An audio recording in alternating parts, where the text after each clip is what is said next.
¿Qué pasaría si, de repente, te das cuenta de que las sombras en la pared no son simplemente ausencia de luz, sino ecos de otras realidades que acechan justo al otro lado del velo de nuestro mundo?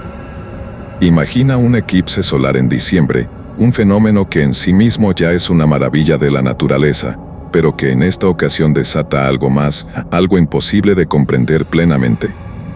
Esta es la historia de la estación del eclipse, una narrativa donde lo conocido y lo desconocido se entrelazan de manera perturbadora.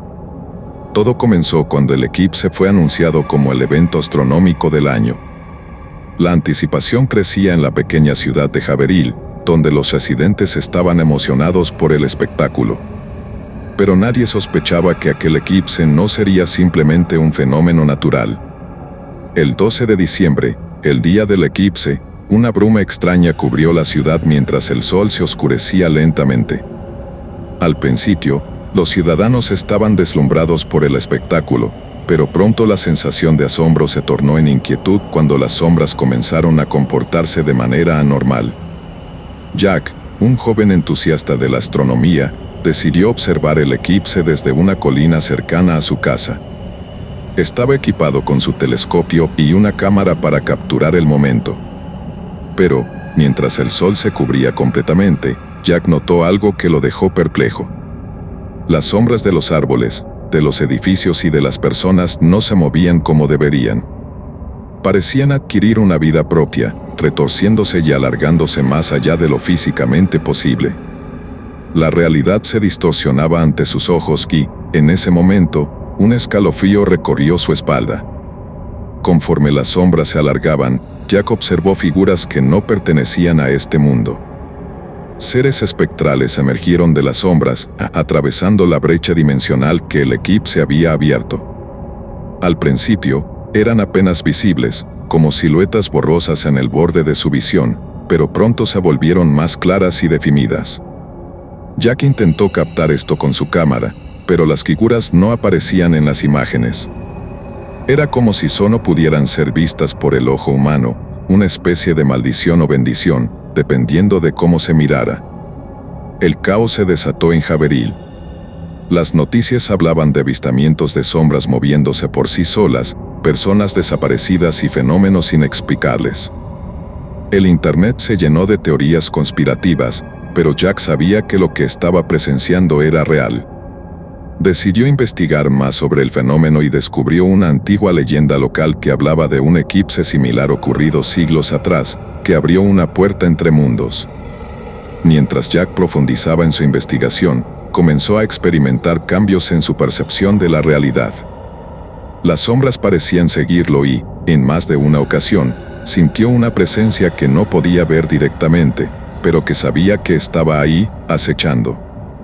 Se dio cuenta de que estas entidades no eran simplemente sombras inofensivas, sino seres de realidades alternativas que habían encontrado una forma de cruzar a nuestro mundo. El miedo se convirtió en la nueva normalidad para los residentes de Haverhill. Las sombras parecían tener la habilidad de influir en los pensamientos y emociones de las personas, generando paranoia y desconfianza. Familias enteras se encerraban en sus casas, mientras otros intentaban huir de la ciudad, solo para encontrarse con que las sombras los seguían a donde quiera que fueran. Jack se percató de que la única forma de enfrentar esta amenaza era entenderla mejor, por lo que decidió contactar a expertos en fenómenos paranormales y científicos que pudieran ofrecer alguna explicación. Un grupo de investigadores llegó a Haverhill, entre ellos la doctora Emily Collins, una experta en física cuántica, y el profesor Samuel Abraham, un reconocido parapsicólogo. Juntos, empezaron a trabajar con Jack para desentrañar el misterio detrás de las sombras. Emily propuso la teoría de que el eclipse había generado una singularidad cuántica, una especie de puente entre dimensiones.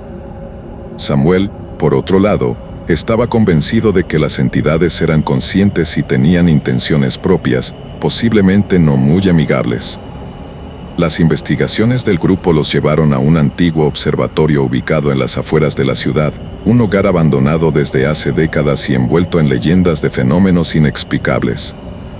Creían que allí podrían encontrar respuestas, y quizás, una forma de cerrar la brecha dimensional. Al llegar, La atmósfera era pesada, cargada de una energía que hacía que cada paso se sintiera como una lucha contra una fuerza invisible. Dentro del observatorio, encontraron registros y antiguos textos que describían un ritual necesario para sellar la brecha. Los textos, sin embargo, estaban en un idioma antiguo que ninguno de ellos podía descifrar por completo.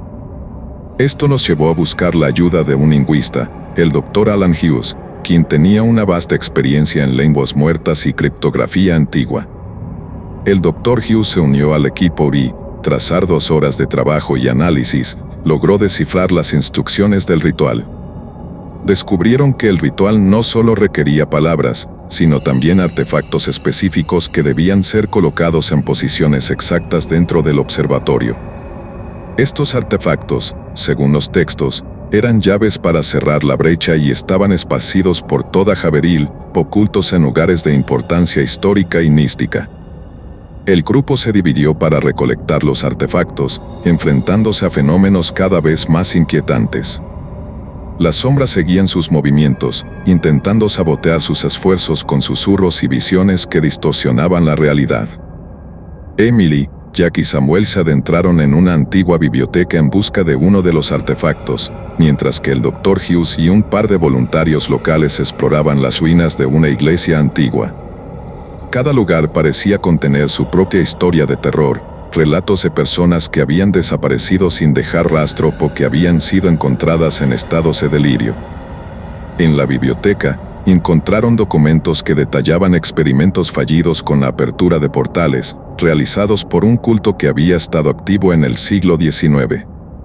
Este descubrimiento aumentó la urgencia de su misión, pues se dieron cuenta de que las sombras habían sido liberadas antes, con consecuencias devastadoras.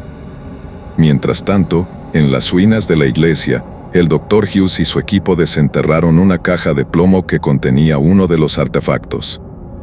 Al abrir la caja, sintieron una oleada de energía que casi los derriba. Hughes dedujo que estos artefactos eran fuentes de poder que mantenían la brecha abierta y que debían ser neutralizados para sellarla de forma definitiva. Sin embargo, al tocar el artefacto, comenzaron a experimentar visiones de otras realidades, fragmentos de vidas y mundos que existían en paralelo al suyo. Reunidos nuevamente en el observatorio, el grupo colocó los artefactos en sus posiciones respectivas y comenzó a recitar la letanía en el idioma antiguo.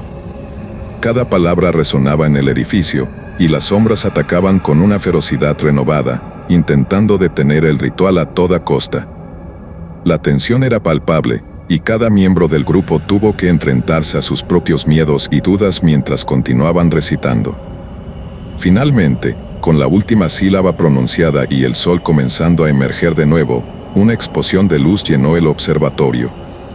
Las sombras fueron arrastradas de vuelta a su dimensión, y la brecha se cerró con un estruendoso trueno.